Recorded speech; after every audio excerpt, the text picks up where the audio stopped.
Anatomy students, this is Rob Swatsky from the York campus of Harrisburg Area Community College, and I'm back with another review of muscles. And in this podcast, I'm going to review the muscles of the anterior thigh, including the Quadriceps femoris group and the Sartorius. The Quadriceps femoris muscle group is considered the largest muscle of the body. It's a composite muscle that consists of 4 separate muscles. And that's what the name quadriceps refers to, the 4 heads or bellies of the muscles in this group. The vastus medialis, vastus lateralis, vastus intermedius, and the rectus femoris. And I've been drawing the vastus medialis, which forms the medial aspect of the thigh. Its origin is on the linea aspera of the posterior femur.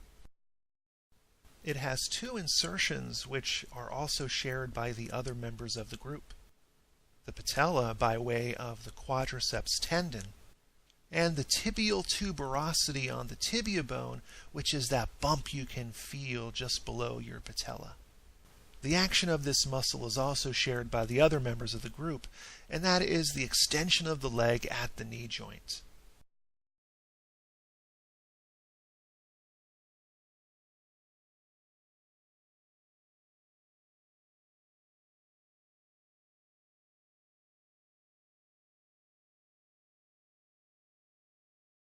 Our next muscle of the quadriceps femoris group is the vastus lateralis. The meaning of the word vastus is large, and this is the largest of the quadriceps muscles. It forms the lateral aspect of the thigh and is found deep to the iliotibial band. And like the vastus medialis, the lateralis has an origin at the linea aspera on the posterior femur, but also on the greater trochanter of the femur. And like the other muscles of the group, it inserts on the patella and the tibial tuberosity.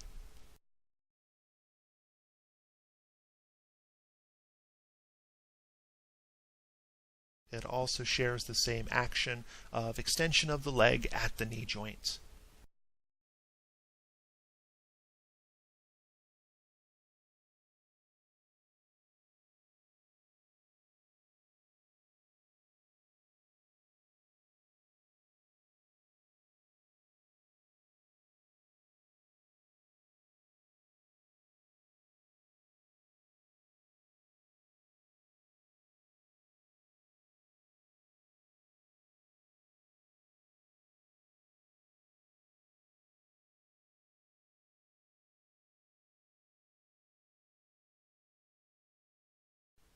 And our next muscle of the quadriceps femoris group is the rectus femoris, which is located on the anterior femur. This muscle is unique in the group since it's the only one of the 4 that crosses both the hip and the knee joint and can create movements of both.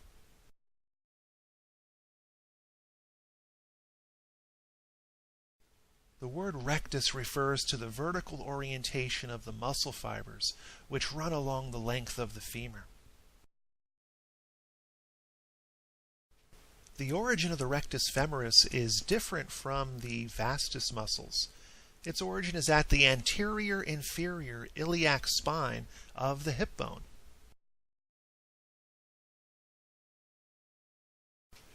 Its insertions are the same as the vastus muscles on the patella and the tibial tuberosity.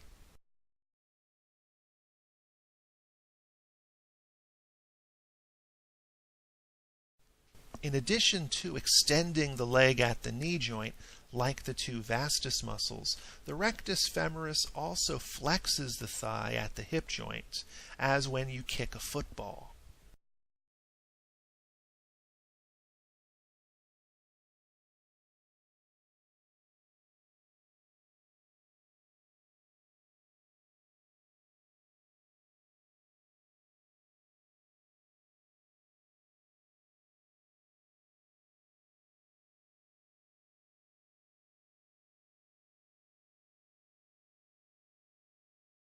And our final muscle of the anterior compartment of the thigh is the sartorius.